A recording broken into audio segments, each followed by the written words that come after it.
Many years later, Colleen found herself homeless, and she found herself needing the services of Operation Stand Down Rhode Island. She reached out to the VA, who in turn put her in touch with Operation Stand Down Rhode Island. And I'd like to ask Colleen Curato to come up and say a few words. Thank you.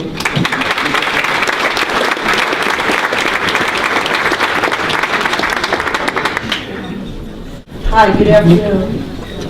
My name is Colleen Curato, and the first thing that I'd like to say, or express my gratefulness and my gratitude to the Holly Charette family and Operation Stand Down. They've helped me get my life back, to be, a productive member of society again, to be able to function. I became homeless about 5 years ago.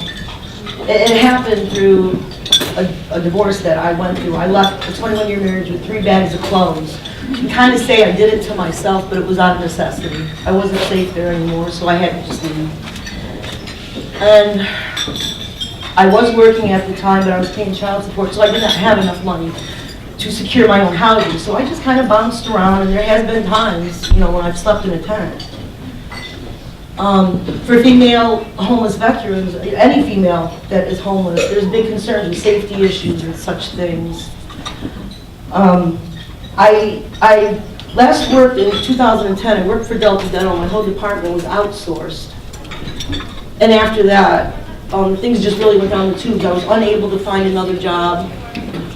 I was able to collect unemployment for a little while, and then that ran out, and I was homeless and penniless. And I was told that so I didn't have health care either. I started to have some health issues. And someone had said to me, well, you were a veteran, you can go to the VA. I was like, huh. I wasn't aware I could. And through going there, I started talking to my doctor, and she was, asking me about my living situation. And through that, I was directed and put in touch with Operation Stand Down. I've been there for a year. And through their help and services, I am now ready to go find my own apartment.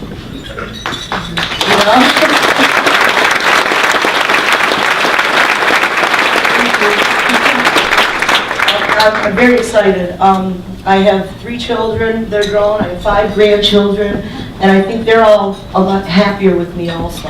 I think they're proud to call me their mother again, which is priceless to me. And I just want to say thank you again to everybody for your support, and I just want you all to know that your services, your time, your money is not being wasted. Other young women that live in that house right now, they were unemployed and homeless when they moved in there. They have jobs now, a couple of them. One just got a car the other day. It's just helping us. It's just helping us female veterans so much, like all the services that are provided. Just thank you so much.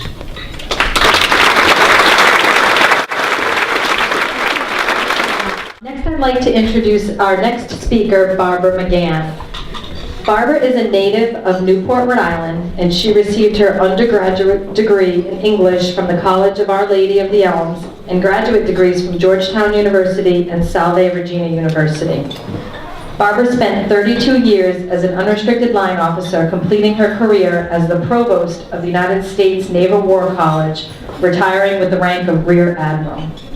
She has served in various post-retirement positions that include the Chief Executive of the American Red Cross of Rhode Island, the Assistant Superintendent of the Boston Public Schools, and the Superintendent of the Marlborough Public Schools. Barbara is currently serving as the Superintendent of the Portsmouth Public School District. Barbara?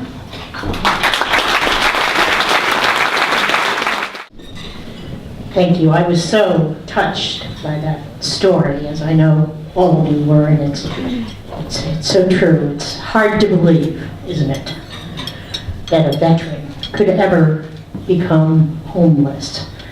And I hope you were inspired as I was to do something about it.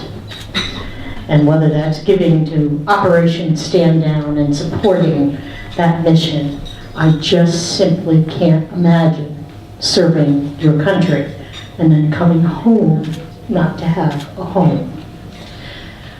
I joined the Navy when I think most of you, looking at the faces, were just a glimmer in your parents' eyes. In 1970, I was inspired by my mother, who had been a Navy nurse during World War II. And a little-known piece of history, women have served and died in every wartime situation this country has ever faced, going back to the beginnings of our country. The day I joined the Navy on March 1st, 1970, there were only several hundred women officers in the United States Navy. And I can remember being the only one at many duty stations in the early days of my service. And then we all remember that very, very unpopular Vietnam War. Richard Nixon was president at the time.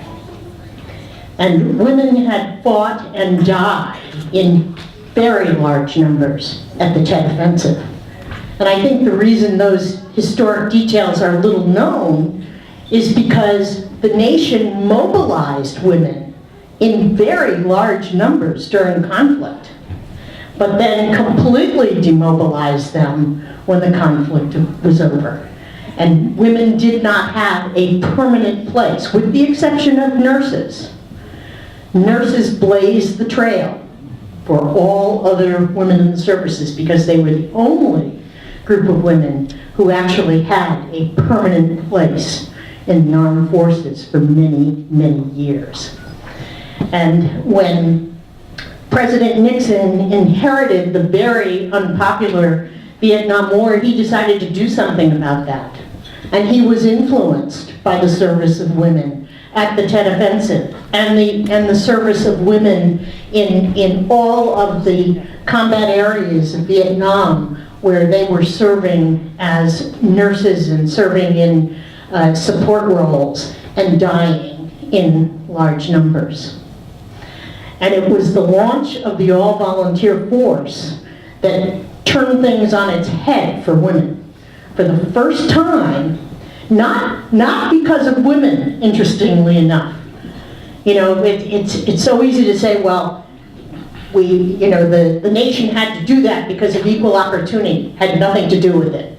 It had to do with manpower requirements and the inability to recruit sufficient numbers of men. And so as a result, rather than have the all-volunteer force fail, and the political backlash that would have caused to the administration at the time, doors were open to large numbers of women.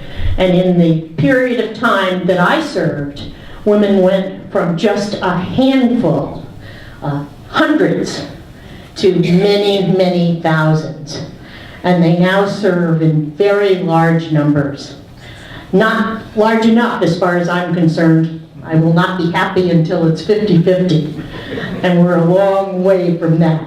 But they are serving in every role imaginable. And I can tell you, I never dreamed back then that I would be here honoring the memory of a Marine who died in combat.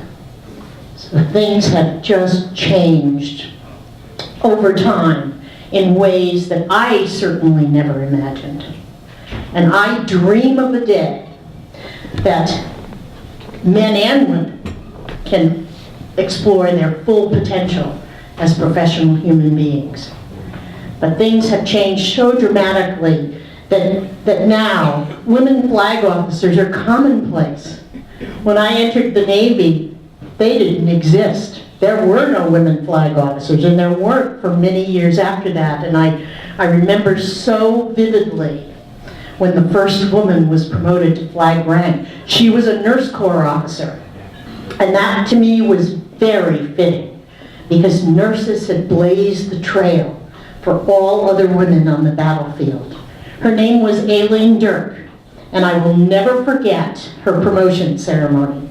She was promoted by a gentleman by the name of Elmo Zumwalt, who was the Chief of Naval Operations. He was a very forward-thinking Chief of Naval Operations, and as a result, unpopular with many as a result, because he could see that women had a place in every imaginable field, not only in the Navy, but in all the services. And so he actually had to appoint Aileen Dirk to the grade of Rear Admiral because there was no law on the books to allow her to be promoted. And those laws only caught up years later. But I will never forget the ceremony as long as I live. Admiral Zumwalt was a charming, charming individual. And instead of reaching his hand out to shake the hand of his new Rear Admiral, he kissed her. And the front page of the Washington Post carried the most magnificent picture of Admiral Zumwalt kissing Rear Admiral Dirk. And he received a letter from a friend that said, "My dear friend, I never thought I would see the day when the Chief of Naval Operations would kiss an admiral." And Admiral Zumwalt wrote back, "My dear friend, no one ever became the Chief of Naval Operations without kissing a lot of admirals." So Captain, I call her Maggie now, but I should probably call her Captain Larson. Captain Larson is a native of Bristol, Rhode Island, and serves as an aeromedical evacuation platoon leader and Black Hawk helicopter pilot with Charlie Company, 2-4 General Support Aviation Battalion out of Fort Carson, Colorado.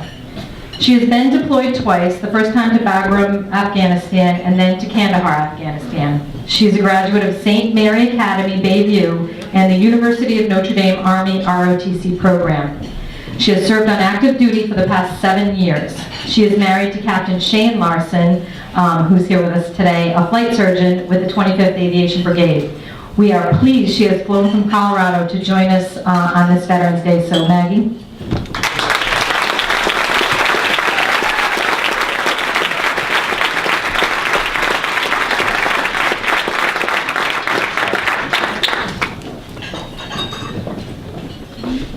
First of all, I want to thank you for the honor of inviting me to be here and share my story with you today in remembrance of Holly and such an incredible cause. As she said, my name is Captain Margaret Larson, and I served on active duty for the past 7 years in the United States Army. I'd like to share the story of my aha moments with you today. Oprah describes an aha moment as a moment of sudden realization, inspiration, insight, recognition, or comprehension. I was 25 years old, flying medevac missions out of Bagram airfields in Afghanistan. It was a particularly busy year for us in Afghanistan that year. I can't remember the exact date, but I do remember the mission and the aha moment that followed. A call came over the radio describing a mass casualty event in a nearby town. I wasn't a pilot on duty that day, so I watched the events unfold from the command post. A mortar, which is basically a rocket, had landed in a local Afghan bazaar. The exact number of Afghan casualties was unknown, but what we did know was that it exceeded the capabilities of our aircraft at the time. Normally we launch only one aircraft on a medevac mission. However, we had 3 aircraft postured that day for duty, and we launched all 3 of them on this mission. Simultaneously, and within 15 minutes of receiving the call, they were in the air in response. That day, our crews flew back and forth from the site of the explosion to the local Afghan hospitals until all wounded Afghan men, women, and children were evacuated. In total, I think our crews flew between 25 and 30 total patients, hopefully saving many of their lives. As a platoon leader, I had been accustomed to greeting my soldiers out on the flight line as they came back from missions. So when they landed that day and shut down, I was out on the flight line to greet them again and to help them prepare the aircraft for subsequent missions. I remember donning surgical gloves, and then I began, alongside the medics who had flown those missions, to scrub the floorboards of the aircraft, trying to wash all the blood away. When the aircraft were restocked of medical supplies and eventually cleaned, I had my aha moment. I distinctly remember thinking to myself, how did I get from an all-girls Catholic high school in Little Rhode Island to the middle of a combat zone, scrubbing the blood of my fellow human beings off the floor of my aircraft? And after a moment, I realized that this wasn't a job anymore. This was a vocation, my vocation, and that someone obviously had a plan for me. And that's the moment when I truly embraced the opportunity I had been given to lead soldiers, to hopefully save lives, and to be a part of something greater than myself. 2 deployments spanning 25 total months, 2 separate medevac companies with a combined 200 soldiers, flying a total of 4,500 combat medevac missions later. We've seen evil and we've been to hell together, but we've also seen selflessness and indescribable courage. We've seen soldiers, sailors, airmen, and Marines fighting for a cause and for the man or the woman to the left or right of them. We've seen medevac crews launch in the most dangerous of weather conditions, with enemy trying to shoot them out of the sky because there was a human being waiting for them who would surely die without them. And scout and attack pilots risking their lives to escort those medevac crews.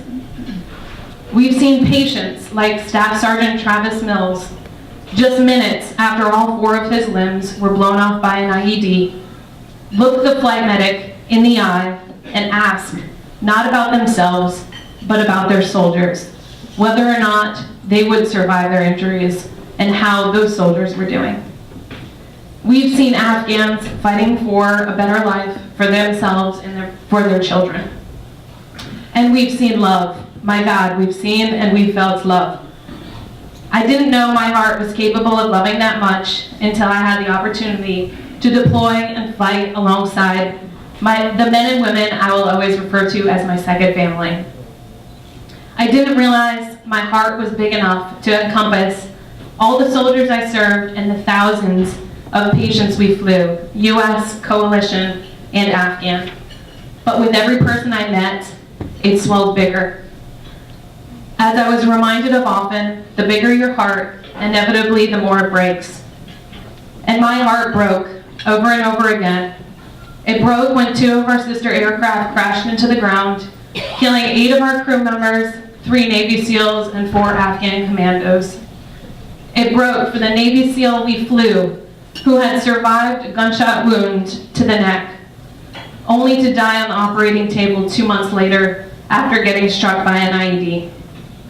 It broke for the ones we couldn't bring home, no matter how fast we flew, how hard the medics tried, and how fervently I prayed. But 7 years ago, God had asked me, whom shall I send? So I answered and never looked back. I've been humbled and awed by the heroes I've had the opportunity to serve, in particular those who've made the ultimate sacrifice. I will forever look back on these years as the most formative and the most rewarding years of my life. I used to listen to a song downrange when my heart was breaking to remind me of my purpose and my task that lay ahead. I hope you too can relate it to your own lives and your ability to make a difference in the world. And after this, we'll actually have questions for the panel. We fly for the troops, we fly for the fallen, we fly for Holly, never forget.